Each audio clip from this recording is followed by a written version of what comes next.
Olá, tudo bem? Meu nome é Eduardo Saig, eu sou sócio-diretor da Elliott Scott Brasil, uma consultoria de recrutamento e seleção especializada em executivos de recursos humanos. Esse é mais um cafezinho das 10, aqueles 10, 15, 20 minutos que a gente vem tirado ao longo do ano para falar sobre recursos humanos. No episódio de hoje, eu vou falar com o Diogo Castro, executivo da área de recursos humanos, e nós vamos falar sobre um tema muito recorrente ao longo desse ano e que com certeza vai continuar sendo muito frequente no ano que vem, que é bem-estar. A gente vai falar sobre bem-estar e saúde no trabalho, e é um passo muito além do engajamento. Diogo, tudo bem? Tudo bem, Eduardo. Como é que você está? Essa é uma boa pergunta para a gente começar a conversa. Diogo, antes da gente começar com o nosso tema, se apresenta para quem não te conhece, 30, 40 segundos, eu acho que já é suficiente para a gente entender quem é que está falando com a gente.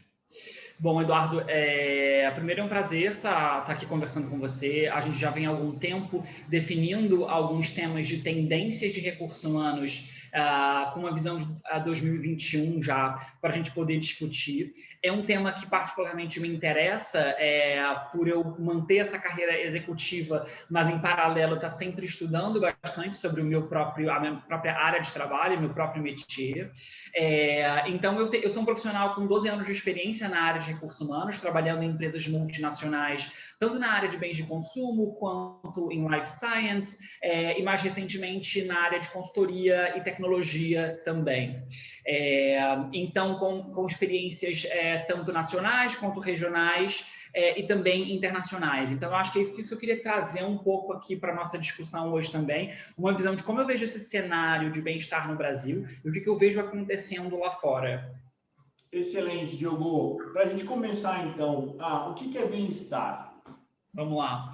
Eu acho que a gente esse ano, na verdade, a gente já vinha de um movimento desde 2019, começando a ganhar bastante popularidade do termo saúde mental e do conceito de bem-estar de uma forma mais holística. Então, o RH do passado, ele era um RH que olhava para a saúde em relação à saúde ocupacional. Então, ele se preocupava basicamente com questões como absenteísmo, estudar doenças que podiam ser causadas, principalmente em ambientes em que você tinha contato com química ou com materiais que tinham algum nível de periculosidade. A gente, na verdade, já passou desse momento há algum tempo. Algumas empresas fizeram esse catch-up, conseguiram se atualizar. Outras empresas ainda estão nesse momento de saúde ocupacional, mas em breve, com certeza, vão fazer uma transição. Então, quando a gente muda da saúde ocupacional, que é muito mais relacionada à EHS, a gestão da segurança e meio ambiente, etc., e a gente passa por um momento em que a gente começa a discutir sobre bem-estar, a gente inclui aí dentro de bem-estar físico, mental, social, e a gente começa a entender que o indivíduo ele precisa ter uma série de condições que vão desde ao ambiente de trabalho, ao nível de engajamento dele, ao pacote de remuneração e benefícios que ele tem, ao clima organizacional, a equipe que ele está, que fazem com que ele esteja num ambiente de bem-estar. Isso internamente, isso dentro da empresa. É claro que você também pode considerar um ambiente exterior à empresa, que é um ambiente familiar, um ambiente social em que ele convive. O que eu acho importante mencionar é que nessa vamos dizer, na área de recursos humanos, a gente tem sempre temas que são aqueles temas que são mais tendências. A diversidade e a inclusão vem há muitos anos sendo falada e não tem que ser tendência, tem que ser uma realidade. Eu acho que o que acontece com a saúde mental hoje e com o bem-estar é que ela está passando por essa transição que a diversidade e a inclusão passou.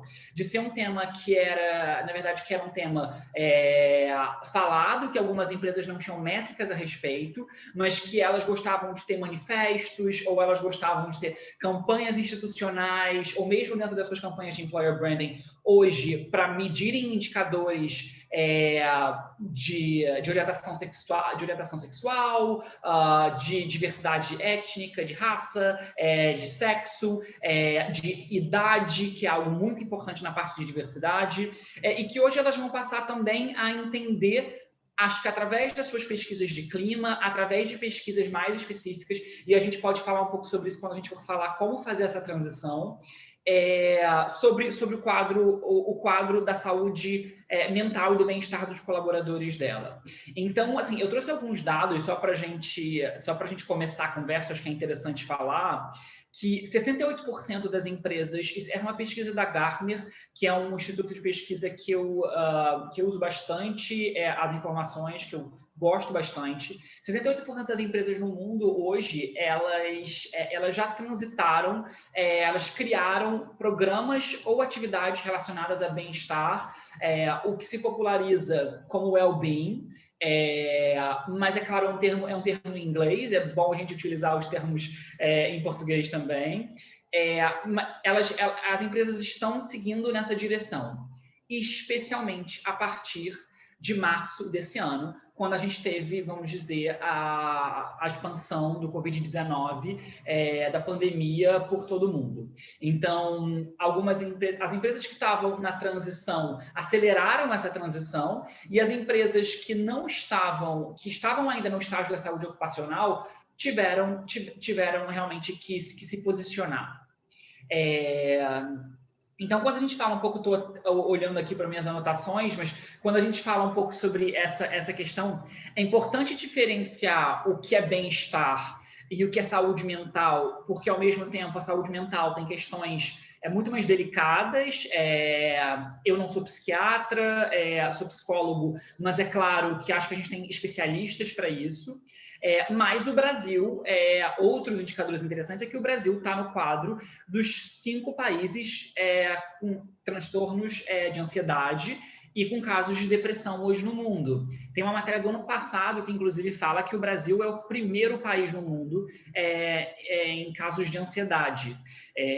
E que durante a pandemia do Covid, isso só aumentou, não só no Brasil, no mundo inteiro, mas é que eu acho que aqui, por uma questão do nosso histórico político-econômico, das últimas mudanças que a gente teve de cenário político-econômico no país, isso se agravou. Perfeito. Diogo, só para complementar o que você está dizendo, né? Se não me falha a memória, São Paulo é a cidade que tem mais pessoas com distúrbios mentais no mundo. Se eu não me engano, foi um estudo que foi feito ou em 2017 ou em 2018. Eu não me lembro ao certo quem foi que fez, mas eu vou colocar no nosso link, que, se não me falha a memória, 20% da população de São Paulo tinha algum distúrbio mental do tipo crise de pânico, ansiedade, além da conta. Então, acho que quando você traz esse tipo de assunto para a mesa, né, para as empresas, eu acho que a gente está falando sobre performance, sobre manter o nosso colaborador o mais saudável possível, né? Então, eu acho que você trouxe muito bem a comparação sobre o que é tendência versus aquilo que deve ser uma boa prática, né? Acho que você trouxe também um outro ponto sobre performance. Assim, o RH ele sempre teve como um grande desafio acompanhar performance, acompanhar indicadores de uma forma geral, e agora ele ganha esse novo desafio, que é também acompanhar não a performance, mas o bem-estar, a saúde mental da sua população. E aí acho que tem essa pergunta que também é interessante. Esse é o papel do RH? Então, a Harvard Business Review, alguns meses atrás, em outubro, ela escreveu um artigo: a sua empresa precisa de um Chief Health Officer. Então, ela precisa de alguém responsável pela saúde. E esse artigo, como eu tenho bastante experiência na área de bens de consumo e uma migração aí também para a área de life science, eu acho que é interessante mencionar que, tradicionalmente, esse tipo de empresa já tem médicos dentro do seu quadro, porque você tem questões regulatórias, de compliance de produto, então isso acontece. Mas esses médicos, eles não têm necessariamente um olhar para a saúde do colaborador, e mais para a saúde do consumidor em si. Então, essa eu acho que é uma transição que nesse artigo da Harvard ele fala sobre esse novo cargo que vai surgir dentro das empresas, que não necessariamente vai pertencer ao RH, mas que provavelmente vai ficar dentro da esfera de reporte para os recursos humanos. Então, quando eu trouxe o exemplo da Ambev, eu acho que esse é um caso muito interessante, e eu aconselho bastante as pessoas lerem a matéria que saiu na Exame sobre a Ambev, porque é um olhar bastante moderno e um olhar que traz uma certa surpresa, inclusive, de ter alguém com uma carreira de recursos humanos, sentado numa posição de direção de saúde mental e bem-estar, e que vai ter esse olhar provavelmente com a ajuda da sua equipe de saúde ocupacional, de segurança do trabalho, de médicos, e até porque, na minha experiência, eu te digo que isso envolve também a área de ética, isso envolve os business partners de recursos humanos, isso envolve fortemente a direção de RH, então, e isso envolve uma nova tratativa para os de line managers, né, para os gerentes diretos,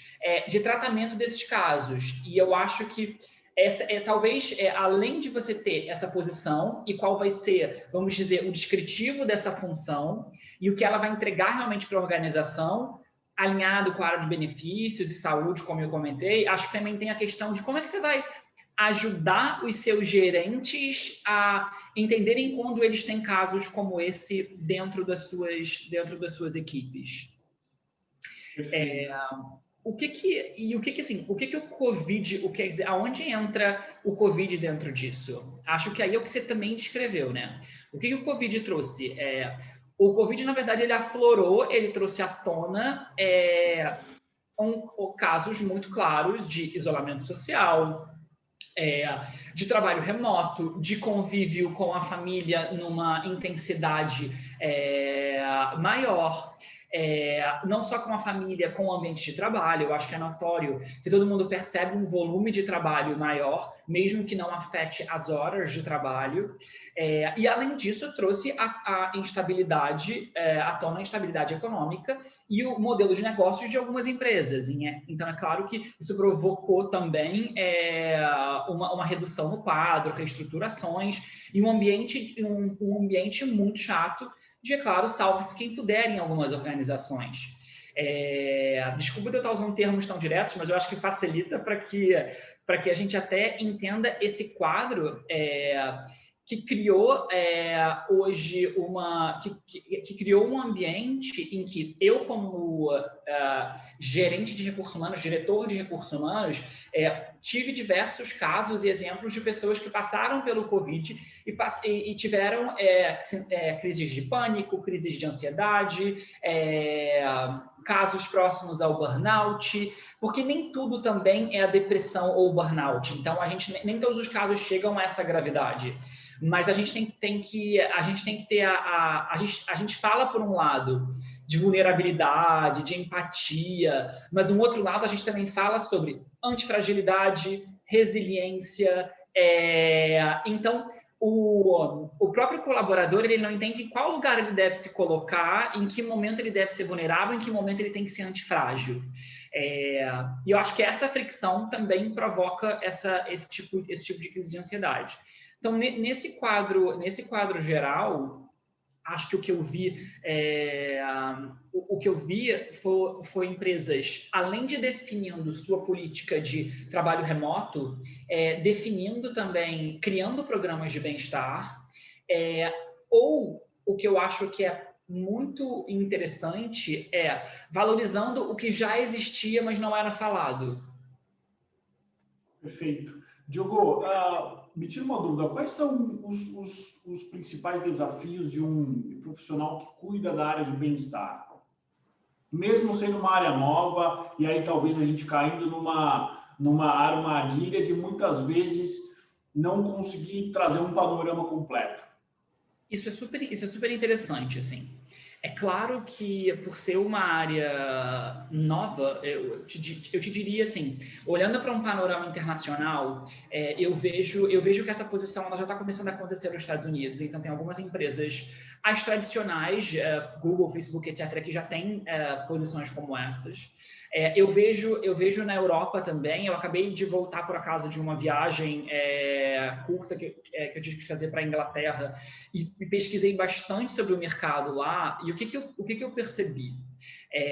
Já existem muitas pessoas especializadas em bem-estar para o ambiente corporativo, ou que oferecem serviços, ou que oferecem programas que são conduzidos nessas empresas. Como sempre existiu empresas que ofereciam ginástica laboral, yoga, programas de alimentação, só que você oferece isso dentro de um pacote completo, que inclui hoje, por exemplo, yoga, mindfulness, acompanhamento psicoterapêutico, vinculado ao plano de saúde ou não. Nem todos os países têm o plano de saúde como um benefício tradicional, como aqui no Brasil.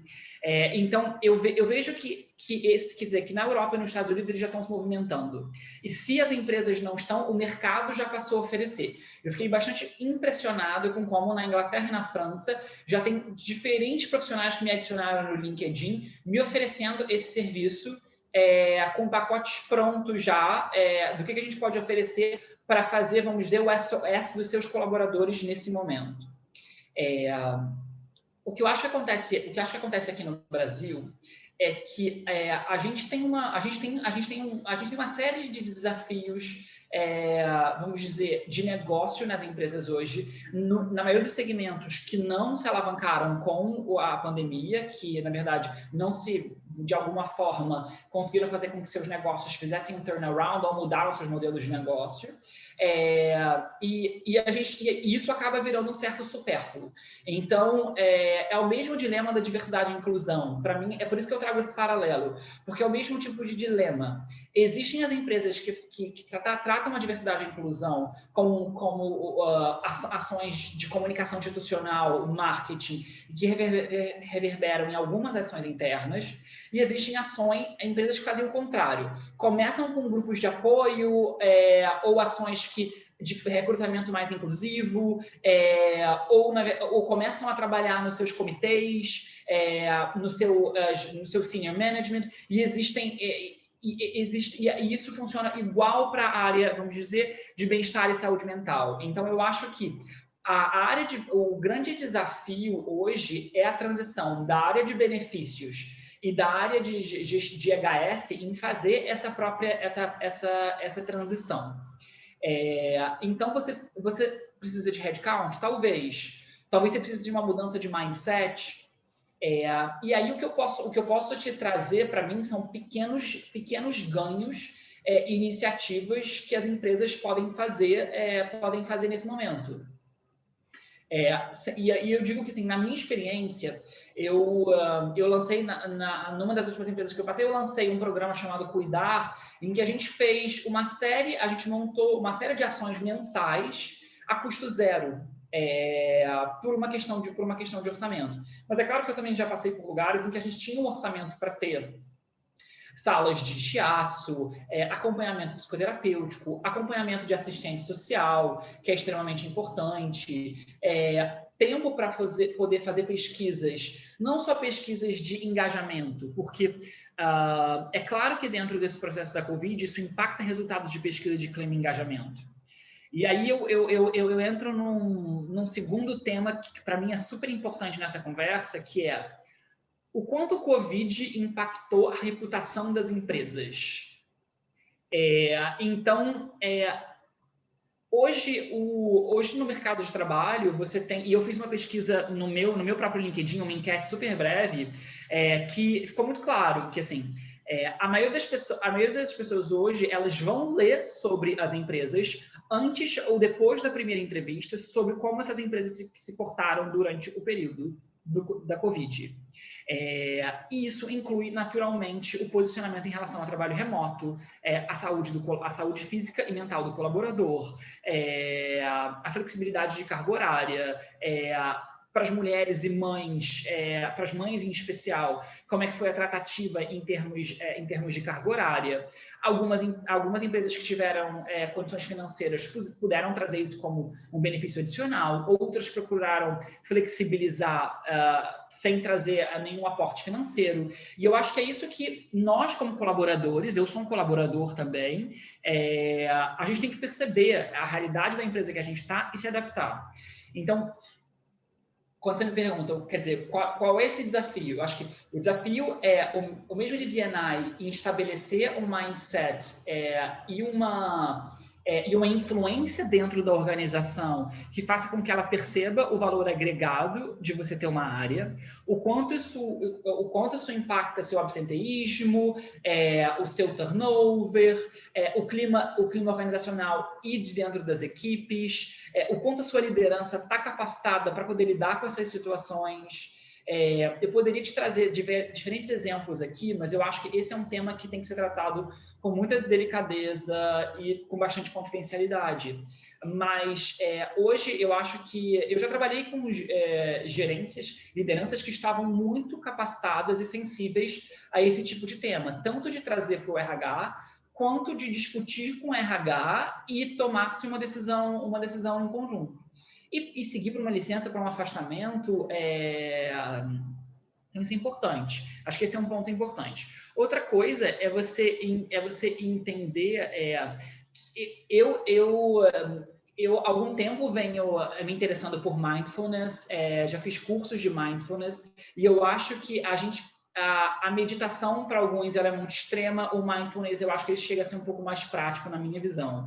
Então, o que acontece é que eu acho que dentro dessa cabeça que está cheia de influências e de pensamentos negativos e de dificuldade de um contexto e dessa exigência da resiliência, eu acho que algo muito simples é você ter profissionais que amparem as suas equipes, como é feito com a ginástica laboral, através da yoga, através do mindfulness, através da meditação. Isso tem um custo muito baixo. Uma terceira ação que eu acho que é bem interessante é você também entender, junto ao seu plano de saúde, e divulgar o que os seus colaboradores têm acesso em relação à psicoterapia, ao psiquiatra, obviamente, eles têm acesso, porque passa a ser algum tipo de doença mental, mas eu acho que as empresas, elas, às vezes, não divulgam isso o suficiente, e o colaborador nem sabe que ele pode ter acesso. Ou a psicoterapia, ou uma simples assistente social, que grande parte das empresas, vamos dizer, com mais de 500 colaboradores, tem esse tipo de serviço. E é claro que uma coisa que eu fiz e que acho que foi interessante, quer dizer, com a equipe que eu tinha na época, aliás, um grande abraço para eles, a gente procurou internamente também, a gente procurou pessoas que tinham formação para facilitar técnicas de meditação. A gente procurou pessoas que tinham interesse em falar sobre saúde mental, sobre como identificar quando você está numa situação de burnout. A gente trouxe nutricionistas, psicólogos, isso tudo com custo muito baixo ou de graça. É claro que quando você tem uma pessoa sentada na cadeira vamos dizer, de bem-estar, aí você vai ter um approach de diagnóstico, pesquisa, mapeamento, entender o que os colaboradores querem versus o que eles precisam. Então, a gente fala bastante sobre benefícios flexíveis, mas tem aquilo que a gente sempre, como RH, quer manter como, vamos dizer, os benefícios que os colaboradores precisam, que a gente entenda que eles precisam, e aqueles que a gente pode flexibilizar porque são os benefícios que, naquele dado momento, são o que eles querem. Então, eu acho que quer dizer, são alguns exemplos. Excelente, Diogo. Para a gente terminar, teve alguma pergunta, teve algo que você queria dizer sobre isso que eu não consegui ou que eu não perguntei, que você gostaria de falar? Eu acho que a gente cobriu uma boa parte sobre essa transição. pré-Covid e pós-Covid. É um tema novo, né? Então, é tudo muito incipiente ainda. Né? E eu acho que a gente conseguiu trabalhar essa questão da alteração da percepção dos candidatos sobre as empresas no pós-Covid. E acho que, assim, o que levou as pessoas a estarem hoje, vamos dizer, não generalizando, essa não é a maior parte da população, mas a gente, como você falou, né, 20% da cidade de São Paulo apresenta algum tipo de, vamos dizer, crise psicológica em relação à saúde, distúrbio, um tipo de distúrbio mental. Distúrbio mental, a gente tem que tomar com muito cuidado com esse conceito de distúrbio versus doença em si. Até porque alguns distúrbios, eles podem ser extremamente passageiros. E aí eu acho que as empresas, elas podem apoiar ainda, elas têm uma facilidade de apoiar ainda mais. Especialmente quando você olha resultados da sua pesquisa de clima, ou de pesquisa de engajamento que você tenha rodado, em que você traz, em que você tem uma visão da área de ética. Eu acho que a área de ética tem um papel fundamental, porque ela tem visão sobre casos, vamos dizer, implícitos e explícitos de envolvimento em questões de assédio, ou não, em questões simples do estado de saúde do colaborador, e também o envolvimento da área de RH. Então, acho que a gente cobriu bem. Perfeito. Diogo, eu quero agradecer pelo seu tempo, agradecer pela sua presença. Eu acho que você trouxe um tema que vai ser cada vez mais recorrente. Eu acho que a grande importância disso é trazer o maior número possível de informações e de insumos para os seus colegas, tá? E para as empresas começarem a trabalhar esse tema, que eu acho que não é que ele vai ser uma tendência, ele é realidade, né? Então, a gente precisa começar a pensar nisso agora, não é no ano que vem, né? Então, quero agradecer pelo seu tempo. Obrigado. Muito obrigado, Eduardo. Exatamente o que você falou. Na verdade, ele não é uma tendência, ele é uma tendência enquanto a gente, na verdade, não tiver equipado ou financeiramente ou através de headcount para que isso seja implementado na maior parte das empresas. E aí ele deixa de ser tendência e ele passa a ser, como a diversidade é nesse momento, algo que era uma necessidade. Perfeito. Diogo, obrigado mais uma vez. Para você que está nos vendo, esse foi mais um Cafezinho das 10. Muito obrigado. Curta e compartilhe esse vídeo. Até o próximo. Obrigado. Até o próximo.